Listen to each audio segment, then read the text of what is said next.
I love iced coffee, and if you guys are anything like me, you know it's the most important meal of the day and the best way to enjoy coffee. Problem is, there's a lot of really bad instant iced coffees on the market, and cold brew takes forever, and sometimes you just forget to get it rocking, and then you want that coffee, and it's not available. So I'm gonna teach you how to make the best iced coffee that's gonna taste even better than cold brew in a fraction of the time. This is a beautiful Japanese flash brew iced coffee recipe, and I guarantee you it will take your coffee game to the next level. Let's dive into the brew.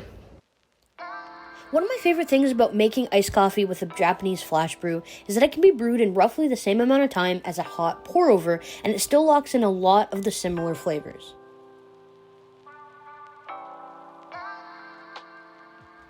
Here's what you're going to need for this brew: a Chemex filters, specialty coffee beans, a gooseneck kettle, a burr grinder, and a kitchen scale.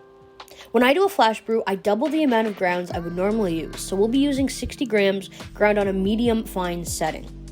Doubling the grounds allows for us to ensure our coffee is not watered down by the ice in our final brew. I used roughly 320 grams of ice and aim for a total brew weight of 550 grams.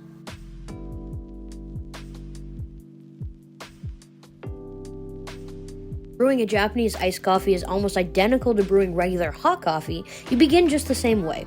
I set my kettle for 205 degrees Fahrenheit, I pre-wet my filter, and I dump my grounds in and begin the bloom.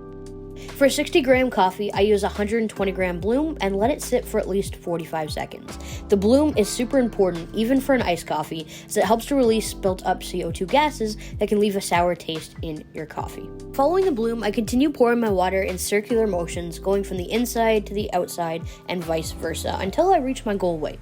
I like to wait until all of my coffee has finished drawing down before I begin my next pour.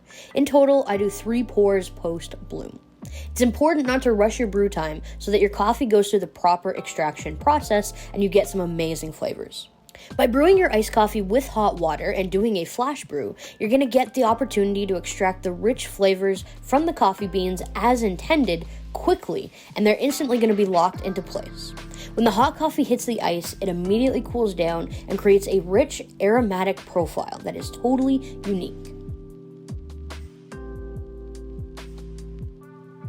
I like to aim for a total brew time of around 5 minutes. Like I said, don't rush the process, let the coffee extract. Once you're happy with it and you've reached your goal weight, it's time to serve. I put a few ice cubes in a cup, do a couple last minute swirls to help dissolve the remaining ice, and then I pour and enjoy. Look at that beautiful amber color. Try this Japanese iced coffee next time. Trust me, it'll take your coffee experience to a whole new level. I find the iced coffee ends up being very smooth, extremely packed with flavor, and just really refreshing. Everything you want in a good quality iced coffee.